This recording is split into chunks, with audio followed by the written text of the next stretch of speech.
Welcome to Dr. Lottie's Science with Soul, the podcast that transcends the boundaries between science and spirituality. Prepare to be uplifted, transformed, and awakened to create a path to healing your own life physically, emotionally, and spiritually by bridging the gap between science and soul. Embark on an enlightening journey of self-discovery and spiritual awakening in an 8-module course designed to help you connect with your spirit team and expand your consciousness. I'm delighted to share with you an exciting announcement. My very first online self-study course is officially live. I've had the privilege of working with clients from all corners of the globe, and one question that consistently arises is, how can I connect with my own spirit guides? How do I embark on a journey of meditation and connect with my spirit animal? And importantly, how do I begin to develop my spiritual practice? In response to these questions, I've poured my heart into crafting a unique online course that transcends geographical boundaries, introducing Connecting with Your Spirit Team. This course isn't just about gaining knowledge. It's about unlocking the door, the profound spiritual experiences wherever you may be in the world. If you're looking to explore the realms of spirituality, this course is designed to meet you exactly where you are. Are you ready to embark on a journey of self-discovery and spiritual awakening? Join me in connecting with your spirit team and unlock the profound guidance and support that awaits you. The link to sign up can be found in the show notes of this episode. Enroll now and take a first step towards a deeper connection with your inner self and the spiritual realm.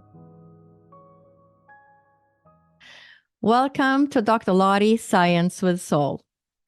Today's guest is Philip Hasheider, whose heart stopped while he was at the gym working out, which led him to have a near-death experience where he visited other realms of existence. Philip is a farmer, writer, and local historian. He is the author of 30 books on farming, local history, and family stories. His essays have appeared in the Wisconsin Academy of Review, the Capital Times, Wisconsin State Journal, Sickle Sheaf, Seasons on the Farm, Old Sauk Trails, My First Tractor, Stories of Farmers and Their First Love, and The Country Today. He was the writer for the first Wisconsin local food and marketing guide that received the Wisconsin Distinguished Document Award from the Wisconsin Library Association and the National Notable Government Documents Award from the American Library Association. He is a 5-time recipient of the Book of Merit Award presented by the Wisconsin Historical Society and Wisconsin State Genealogical Society. He lives on a farm in south central Wisconsin with his wife, Mary, where pasture-grazed beef is a central part of the farm's legacy. Welcome, Philip. It's such an honor to have you as a guest today. Well, thank you, Dr. Lottie. This is a real pleasure for me to be able to speak with you and share my story. So for all the listeners out there, so Philip had a heart attack, and he's going to be sharing what happened during those 6 minutes that they were working on you to get you back. But also, we wanted to let you all know that both Philip and I will be on a panel at a conference called IANDS, and it's spelled IANDS. And that conference will take place August 28th through September 1st, and it will be held in Phoenix, Arizona this year. So we hope to see you all there, and we're going to be sharing, what happens after you have one of these experiences and go and visit another dimension. So we hope to see you all there. So visit IANDS website, iands.org, to learn more about that or to sign up for that conference.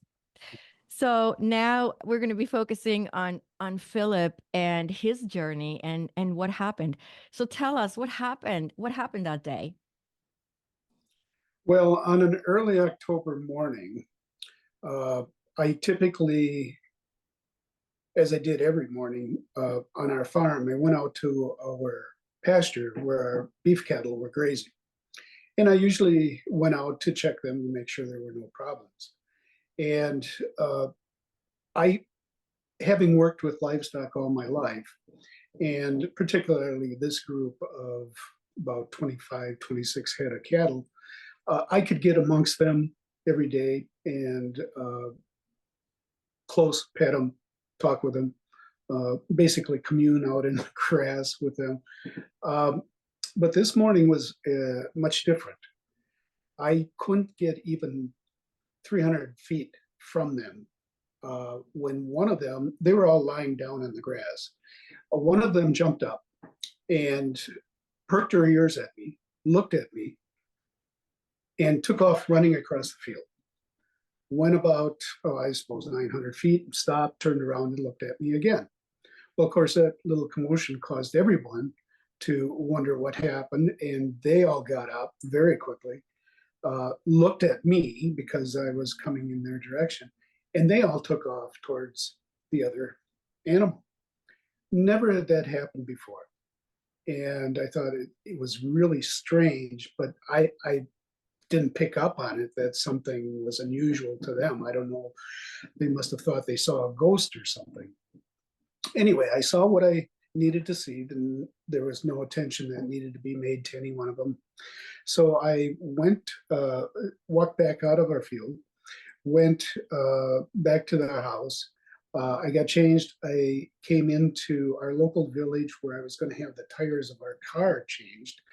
Found out I had plenty of time to go for a quick exercise at the our local hospital's fitness center, which was part of their program.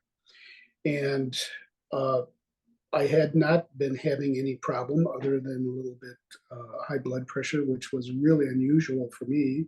I'd been blessed with my mother's low blood pressure until about 8 months before this day. I had enough time to get in a short exercise.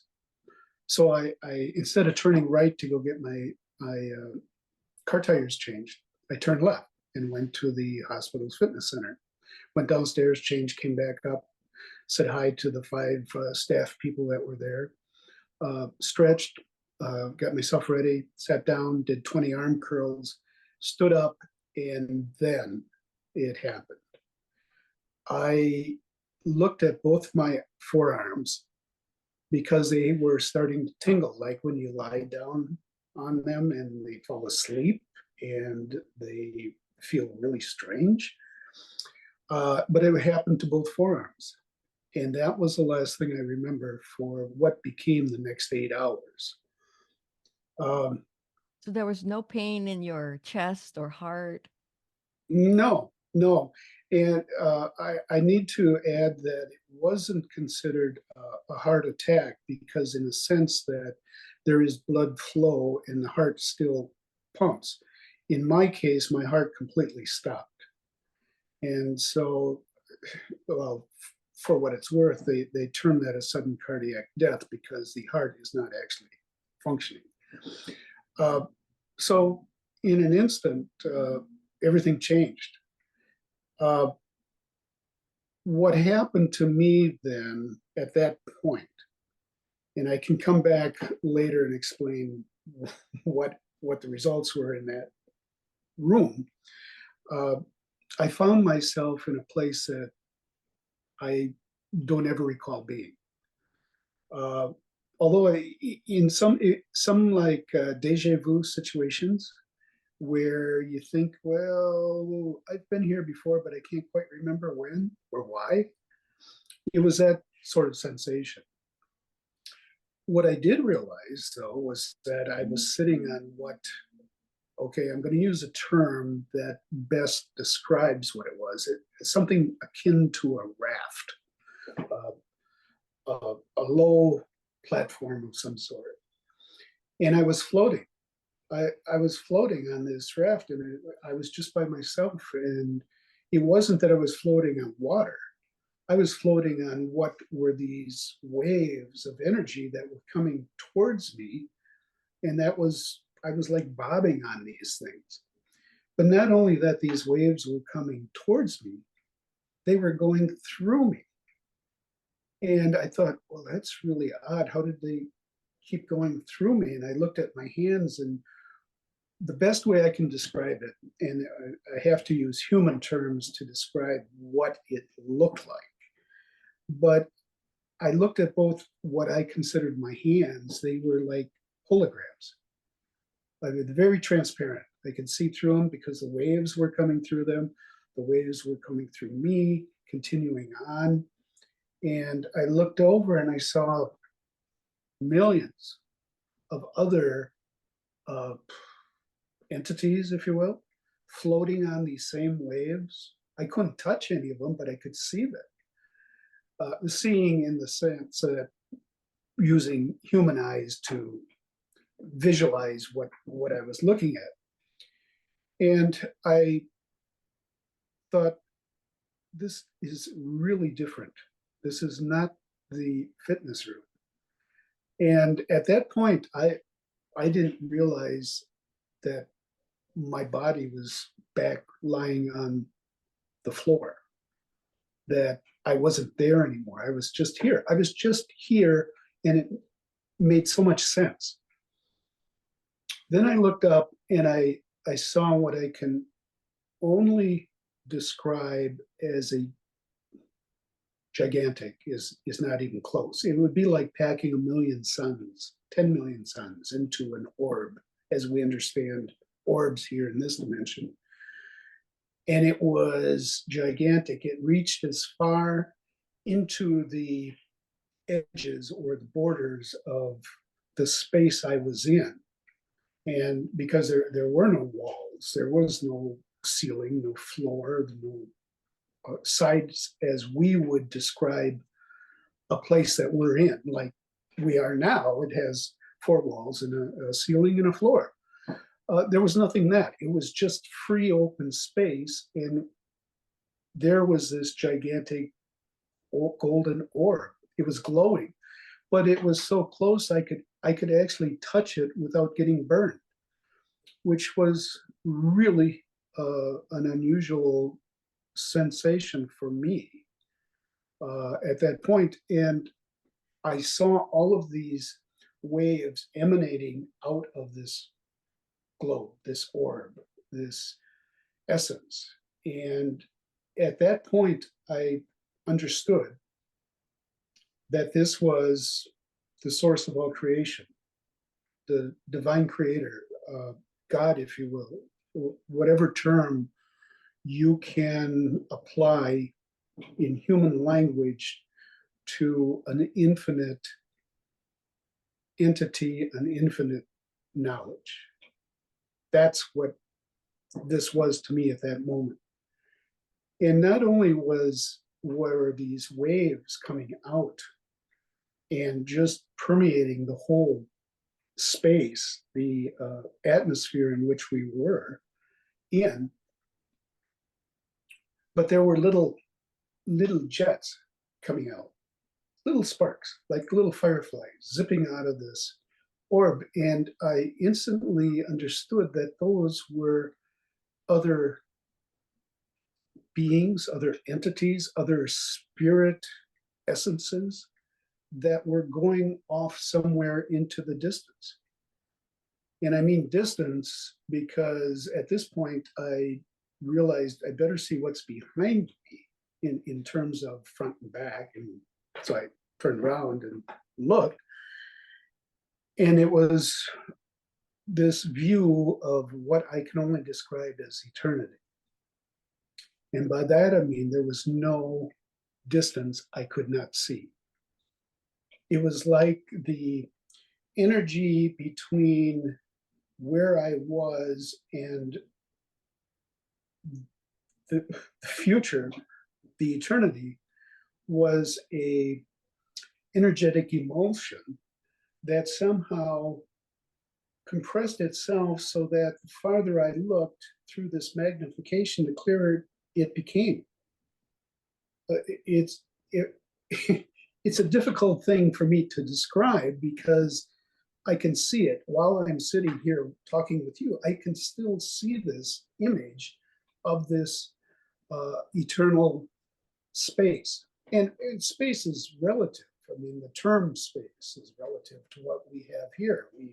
We have walls and we consider this space, but there is no end to what I saw. And we talk about dimensions, lateral, vertical, up, down, sideways. There was none of that sense of that. It was just a wide expanse of energy coming from this God essence that was in front of me. And the more I looked at this distance, this eternity, I saw something that was really unusual. I saw a whole bunch of universes lined up. Now, I say a whole bunch. I'm talking an infinite number of what I considered universes that were suspended in this eternal dimension space. The best way for me to explain it is if you take our universe, everything we know about it, the distances, the billions of light years across in any direction that we want to go, and you compress it down to a single sheet of paper. And then you hang it out there in eternity space. And then right next to it is another one just like it, with its own probably dimensions, its own physics, its own capacity for knowledge. And next to that was another and another and another. And these kept going in every direction that we can consider a direction. And it was infinite. I mean, what are you going to run into? A brick wall somewhere? No, not really. I don't think that's going to happen because I certainly didn't see a brick wall.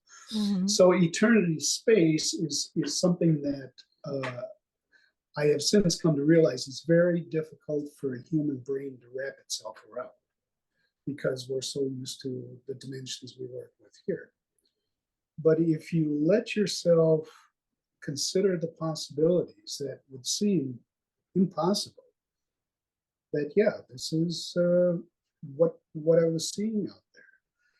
But each one of these universes that I described, suspended out there, all had filaments of energy leading back to this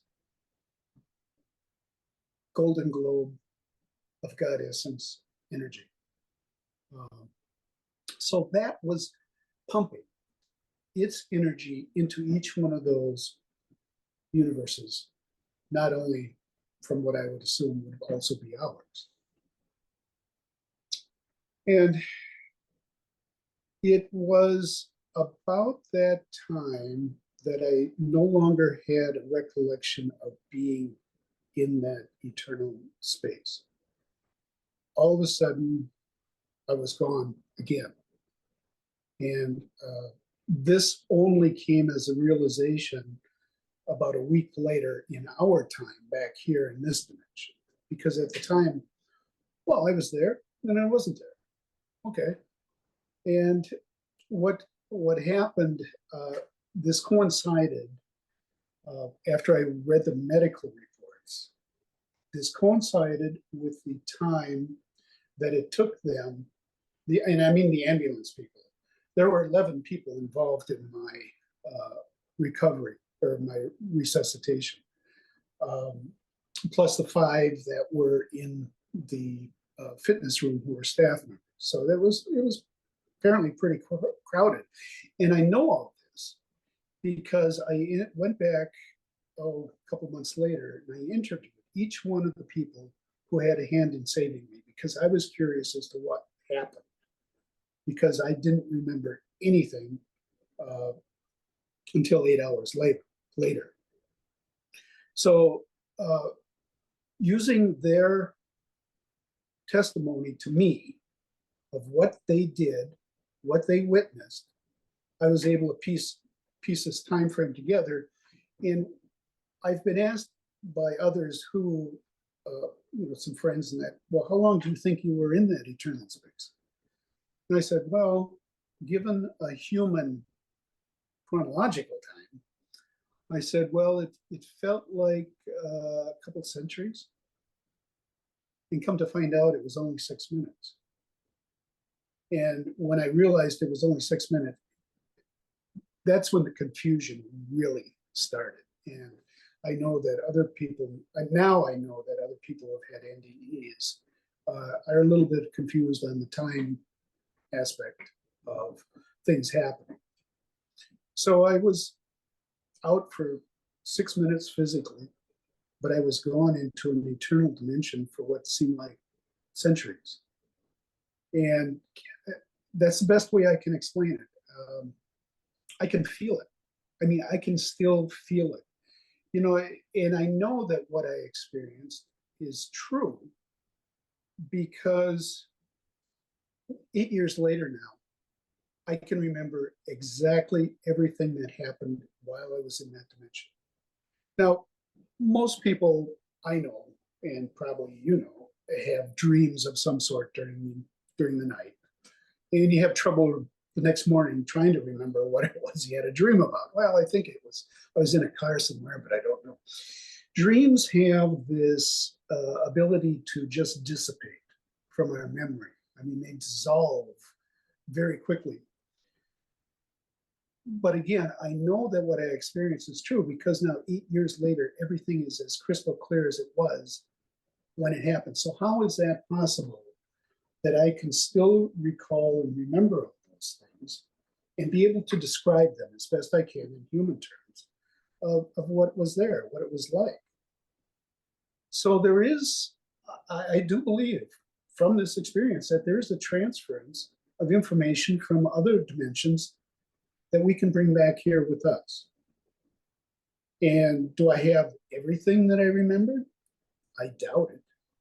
I think that I was exposed to information far above what my human brain can retain or, you know, understand. So I do think there's a mechanism. I don't understand it by any means, but I do think there's a mechanism where we're allowed to remember some things, but probably not the rest of it yet. And maybe somewhere down the road, I will remember some more stuff. The interesting thing about what has happened now in this distance of time is that nothing has changed, but my understanding of what happened has evolved as I've thought about it and felt about it and tried to get a handle on why this all happened, which was the big question. And you alluded to it before. Why did it happen where I had all this help when it could have an hour earlier had happened out in the pasture amongst the cattle, and it would have been, well, I suppose 6-8 hours before Mary would have gotten home from her job and found that I wasn't there, but then realized I must be somewhere because both vehicles were there and would have to start looking for me. So at that point, I wouldn't have had any chance for rescue, or very, very small chance. So my big question after I got back and started to think about these things over time is why? Why did it happen when it did? Why did it happen where it did? And why did it happen at all? So the time I was in this dimension, I did not know I was dead. I did not know my body was lying there on the floor being furiously worked on by people I had never met. It took a lot of chest compressions and it took 3 electric shocks to get my heart restarted. And once that did, I was told they got me in the ambulance, took me to the Madison Hospital. But it was 8 hours before I call it phased back in, where I became cognizant that I was someplace that I wasn't before. It took that long. Now, during that time, they said I was answering questions, I was joking, I was laughing, I don't know what else I was doing, but I don't have any recall of that whatsoever. But they said I was talking with them. So, okay, if they said that, I must have been, but I don't remember. So it was, come to find out, I had 2 blockages, and that's what caused my heart to stop. I had 2 stents put in the hospital, and I was sent home 3 days later. And that's when a lot of the confusion started, because then I had time to really sit and think about it. And I did get my answers. It took a little while, but I now have a better understanding of what happened and why it happened. But the answer to that question came 9 months later. So when you were up there and floating on these waves, what do you think that those other universes, or that are just an infinite number, what do you think? Do you think there are other people living there, other worlds just like our world? Do you have any perception or feelings about what that could be? Are those the lives of the aliens, the blue people, the gold people, the white people, who knows who they are, right? Or do you get a sense of, when we go up there, do we go back to another world? Do we come back to this world? Do we have a choice? I think yes to all of your questions. And I'll make a general statement that I'll pose a question of my own. And it's not always good to answer a question with a question. But for any of your listeners, if you were the God essence, why couldn't it be possible to create anything you wanted to create? Because you have the infinite knowledge to do it, you have the infinite ability to do that, you would have the infinite space to do that. So yes, I can't say that I saw any of those other universes and what was in it, but yes, I believe that with the infinite amount of space in eternity, you can pack a lot of stuff in. And I think that's what God did. And am I going to be able to explain that to anyone? No, this is just my perception of it. Mm-hmm. So yes, I do believe that there's colors that we can't possibly see in our human eyes, an infinite number of colors. I think there's an infinite number of energetic tones, music tones, if you will, that we can't hear. I think there's an infinite number of beings now, whether they're human or plant or animal or something even completely different, where maybe rocks communicate with each other. Just as an example, why can't that exist if we're allowing ourselves to believe that an infinite knowledge can create an infinite number of possibilities? I think that we're just one possibility. And it's led me to believe that one of the realizations I've had is that we are more than the sum of our parts. By that I mean, when I was standing looking at next to the arm curl machine and looking at my forearms that were tingling, and then I was lying flat on the floor, I had all the same parts. I had 2 arms, 2 legs, a head, 2 eyes. I had everything. I had a heart, even though it wasn't pumping. I had everything lying on the floor that is what I had a moment before standing up, except one thing.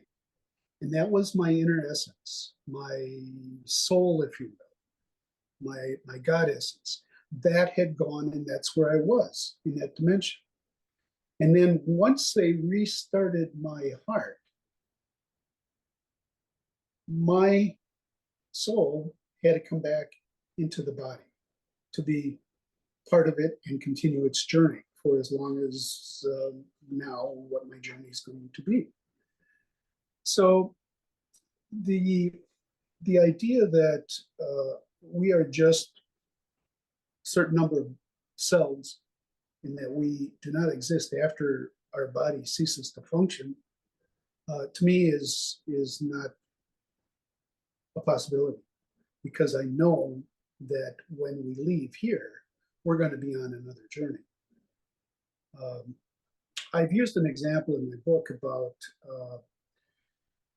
in 1951, I took what I considered the energetic superhighway, and I came down and lowered myself into this dimension, because this dimension is much lower density energetically than the dimension I was in.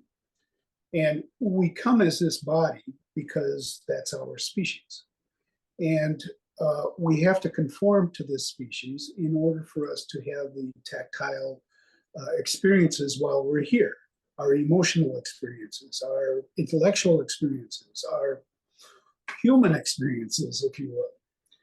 And so it's not, we need a vehicle to do that, even though our energy, our energetic soul, whatever you want to call it, comes down with us.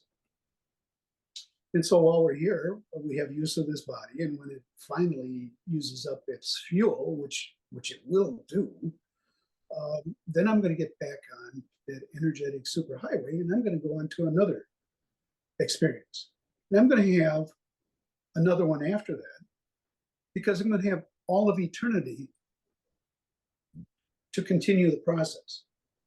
Now, I certainly can't tell you what that process is going to be. I mean, I know it's going to be great, whatever it is. I may not come in a form like I am now, but that's okay, because I know I will exist somehow, somewhere, and my soul is not going to be destroyed. Because if you're God making all this, why are you going to want to destroy it? That, to me, would be really silly. I mean, a God of love, a divine creator of love, whatever you want to call that knowledge, is not going to destroy what it's created, because it's all love, and love does not destroy anything. It accepts everything. So that's, do I want to leave tomorrow? No, not necessarily, because I have a family. I enjoy, I've got the best of both worlds, actually. I've got a life here, and I've had a life that I know exists in another plane. So yeah, why would I want to leave? But I will. Doesn't mean I have to hold on to this life, although you develop as a human the emotional attachments to friends, family, and loved ones. So it's really a learning process that we're all going to go through, and we're going to keep learning as long as the God of all creation, the source, continues to exist. And I suspect that's going to be a lot longer than our time on this planet. What was your beliefs prior to this experience? Did you believe in the spirit world or life after death? It's interesting. Short answer, yes. I was brought up in the Methodist tradition. It was, it was a rural area, and we went to church every Sunday, and that sort of thing. My beliefs have evolved to the point where organized religion does not resonate with me anymore. Now, I'm not saying that it's something people shouldn't pay attention to, shouldn't find comfort in, if that's their ability to do that. For me, it doesn't resonate. It's become more of a spiritual thing, and people can say, well, what's spiritual? Well, it's understanding that there's a knowledge greater than we are, that we still are part of.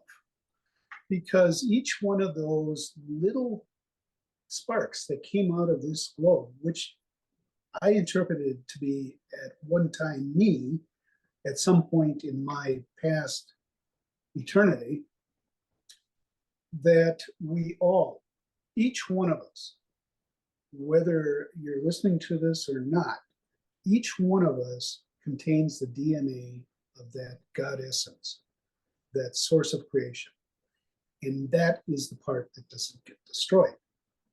So we're all brothers and sisters because we have that God essence within each of us that came from the same source. So we're all family, except we tend to want to divide it up into and delineate lines and sort of thing. My demarcation line was the moment I collapsed, because everything before that in this plane is different from what it has been since that point in time. Everything to me it's much different. I see things differently. In fact, we can be talking here and I can, behind you, I see your bookcase and that, but behind that, in the back, I can still see that dimension and where I was floating on these energetic waves. It does not leave me anymore. It never did. I used to have to close my eyes to imagine. Now it's just present behind there. And in a way, that's kind of a comfort because I know it's still there. I know what my experience was. And I've since learned as well that we all have, some people will call it spirit guides. And I'll use that term because a companion, angels, you can use whatever word fits to an entity that is a support system. Now, I don't think that they tell us what to do. And I don't think that they get the car out of the way that's just going to run you over. But I do think they offer each of us the possibilities of choices. And we can make a choice one way, or we can make a choice another way. And the choice we make here in this physical dimension is that we have to live with that choice. Now, we can make another choice maybe to correct that. But it's still, once you go down a certain path, at this point, I have yet to understand how I can come back and redo something here in this linear dimension. So we could talk about the time aspect, but you may have something else you want to ask about. Right, the time, the concept of time. I mean, I had that experience as well. There is no time on the other side. Time is just something that exists in this dimension for our experience here. If you were looking at, the other dimension and your experiences during your cardiac arrest, would you say that, that experience is as real as this experience? Or is it more real on the other side? Oh, that's a good question. And I don't think anyone's asked me that. So what I will say is that my experience there was very real, very realistic. And my experience here, I think, is very realistic. I mean, now I can feel if I've made a mistake because my finger's going to hurt if I pinch it in a door. There was no pain. So there's no way to mark anything that happens along the way other than the pure essence of love that I'm accepted, everyone's accepted, regardless of what we have done here. So yes, I think that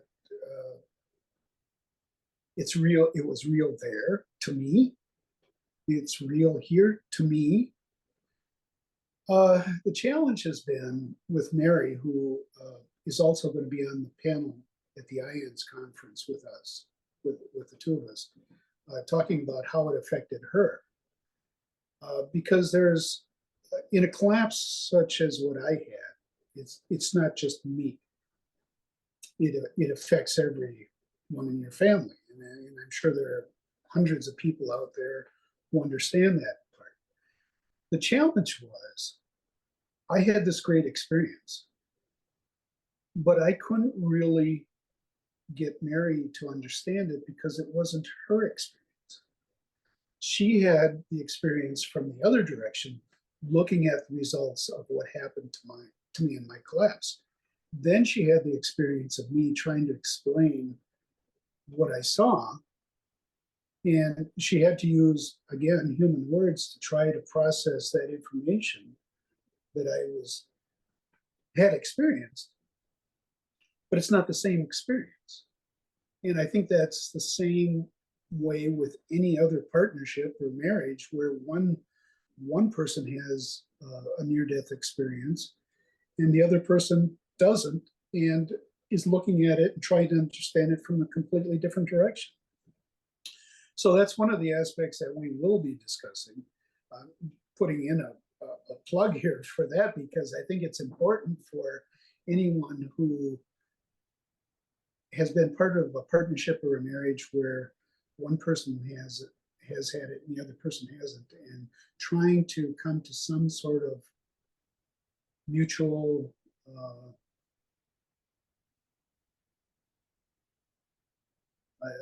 words escaping me. Right. Some Just be mutual able to understanding of there each other's experience, right? Because you had your experience and she had her experience. And now you got to make it all work out somehow by right. sharing Yeah, those experiences with each other. But you're yeah, coming from such, she didn't get to have the experience, but she's right, trying to understand your experience, right, right? And she right. dealt with everything else that is involved when somebody has a collapse. And that's one of the interesting aspects of it. I mean, I was given this extraordinary experience, but I'm just another human being. I mean, I don't consider myself that special, other than being another human in our species and trying to, live a life here. Uh, it was why did I have this? And that's one thing I had mentioned earlier, and I probably should finish up explaining to you is why I understood what the reason was for my collapse, where I had all that help. When the doctor said, well, you were just lucky to be at the right place in the right time, I knew it had to be more than that after what I had seen. So this happened about 8-9 months afterwards. And I was on medication because they thought my blood pressure was going to spike again, but all my vital signs were normal. But the medication was really causing me some trouble. It was blood pressure medication, and it dropped my blood pressure so low I was having trouble navigating. I would stumble, I could slur words. It was really tough going. Came down one morning for breakfast and plopped myself in the kitchen chair. And Mary was sitting at the end of the table, and she had a notepad in her hand. And I thought, oh boy, what did I do now? Anyway, she said, are you okay? And I said, yeah, I'm just tired, which was every morning occurrence. And then it was after a nap, it was that same occurrence afterwards. It just kept going. Anyway, she said, well, would you like to hear what you said last night? And I said, well, I don't recall saying anything. And she said, oh, yeah, you did. And fortunately, she was prescient to have a notepad by her table. And she said, I grabbed it because you sat up in bed and you started mumbling to yourself. And after a little bit, you stopped and you started shaking your head from side to side. And you said, I don't believe it. I don't believe it. I don't believe it. And she said, I asked you, what don't you believe? And she told me that I said to her, I don't believe why I came back. And she asked, well, why did you come back? And she said that I told her I was sent back to be a conduit of hope to people who don't have any or think there is any. And I said, okay. What happened then? She said, nothing. He laid back down and went back to sleep. So again, that was a conversation I had no recollection.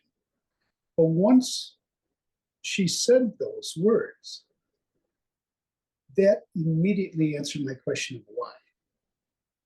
Because I had enough help to get me back here. I wasn't out in the pasture. I was amongst qualified people. And now I had the reason that I was to come back.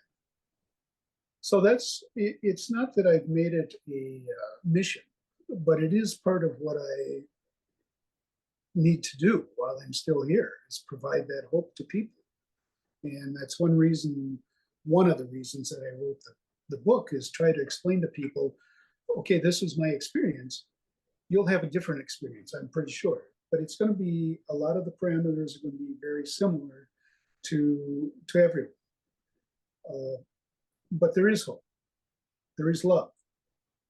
If I didn't believe that, I'd be a fool after what I had seen. So it was because of Mary that I have been able to still navigate here. If it wouldn't be for her, I probably would have just left again. But because of her support and her trying to understand what I had gone through, and her shouldering all of the responsibilities that a farm includes, because I couldn't physically work for a while, and she sure as heck wasn't going to let me drive any equipment. So yeah, we had to struggle quite a bit, financially and emotionally, and for me physically. Well, her too, because she had to inform all her friends, she had to inform my family what happened. So she had at one point dropped a stack of 6-inch emails on my table and said, "This is what I went through." So I was fortunate because I had someone who was willing to stick by me. So that's part of my story too. Without her, I don't think I would really be here talking with you. I think I would have just said, man, why do I want to put up with all this crap around here? I could just go back to where I was and be really happy. So here I am, Right? talking with you. Do you feel that it was, I mean, looking at it from just a regular kind of Western medical perspective, and that doctor said, oh, you were just lucky. The fact that you didn't stay on the field, I mean, the cows ran away. Whatever they saw, they knew something was up with you. And then the fact that you went to the gym where there was going to be help when you collapsed, and all the people around you to save your life at that 1 minute when you're collapsing. I mean, that could have happened out in the pasture that morning. Do you feel that that was a coincidence, or do you feel that that was really meant to be that way, that that was divine guidance, that you were going to have a heart attack that day and it was supposed to happen in a space where they could save you? In a general sense, yes, I think that's what happened. If I want to micro manage your questions just a second, I do, and we can come back to this in a little bit. I do believe that animals, whether they're pets, large animals, whatever, the animal kingdom has its own set of sensory perspectives. There's no doubt in my mind. I've worked with livestock all my life, and you can tell animals that bond with each other in ways that we would call friendship. I've seen animals come pick me out, come up. I'm out in the field. They'll come out, they'll want to be caressed or petted to or talked to or whatever you think. There are those who will guard other animals. So yeah, there was something that they saw that they did not recognize from before. But I didn't pick up on it that morning. It's since thinking about it, yeah, there was something that they saw that they didn't recognize, and it scared them because they didn't know what it was. And that makes perfect sense to me. And I guess I'm the only one that has to make perfect sense to. I mean, if people want to believe this, it's fine. I would like them to, but they don't have to. But for me, it's important that I understand it. And so, yeah, the coincidences.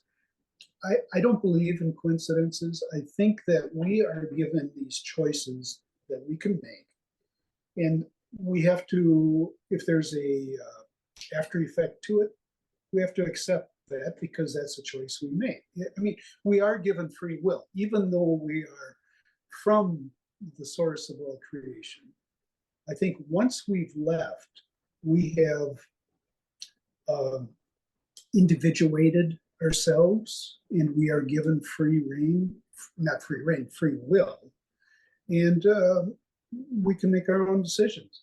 But it's safe in the knowledge that we will not, that portion of us will not be destroyed, even if we come as a physical body and make a really stupid mistake and run into a tree or something with your vehicle, that essence of us is still going to go on, whether our body does or not. So I think the opportunities for choice are given to us, and it's up to us to discern or to use our experience, our knowledge, to make the best choice we can. Now, obviously, we don't all make the best choices.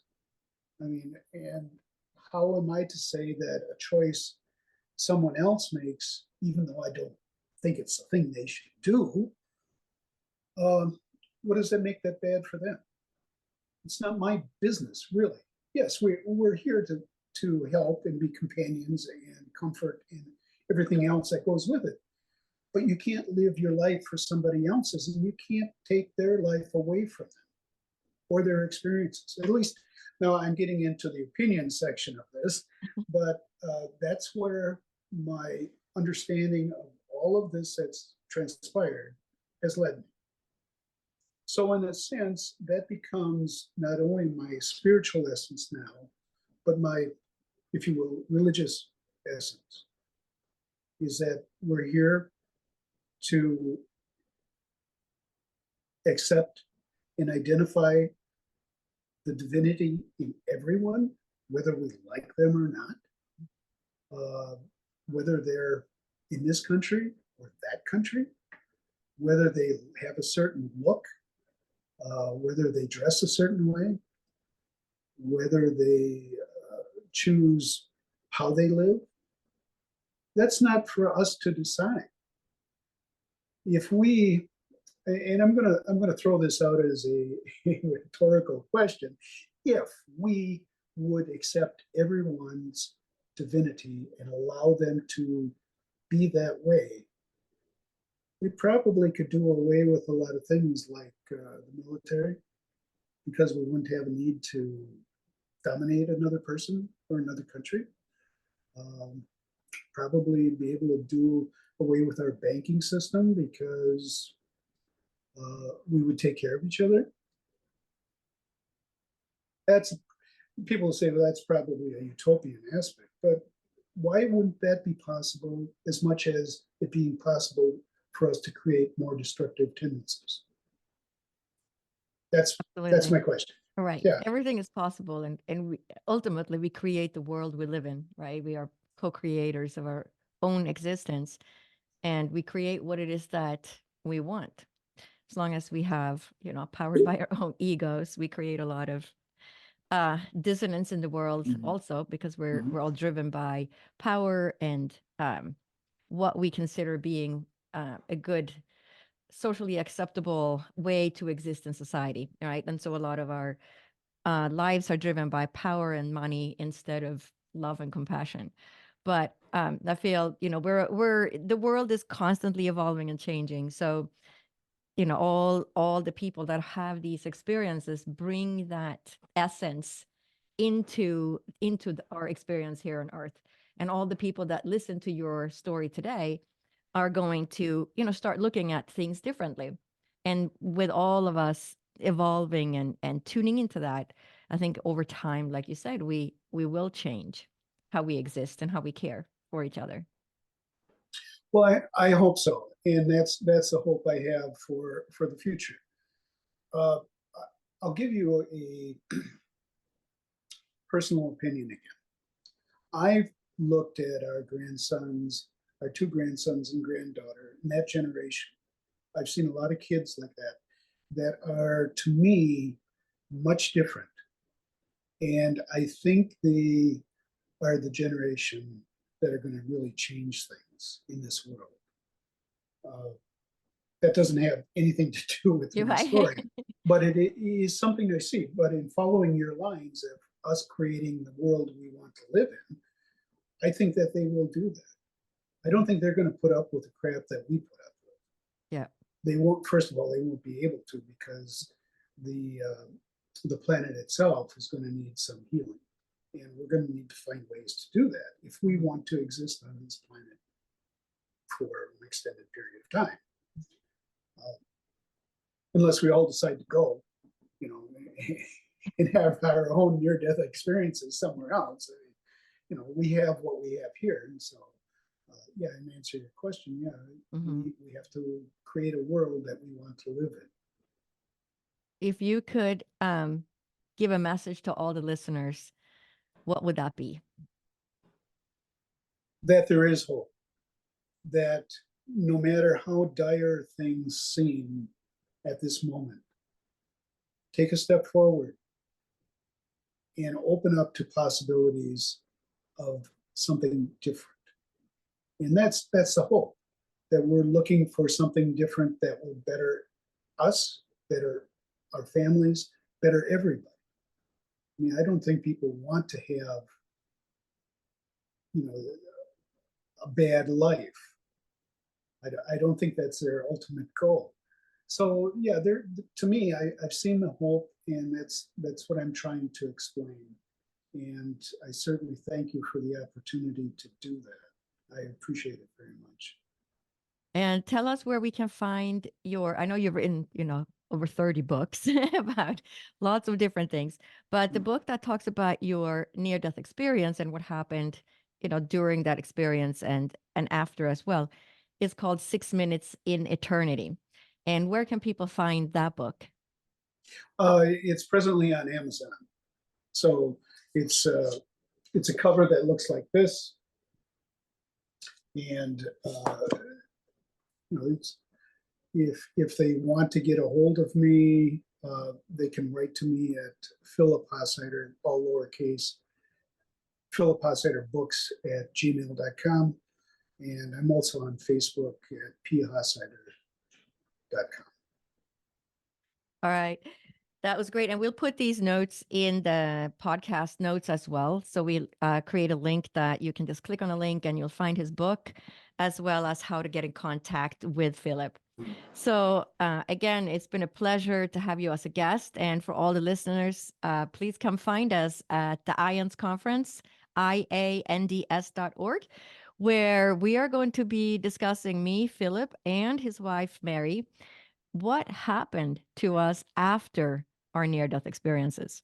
So again, thank you so much, Philip, for taking the time to be a guest today.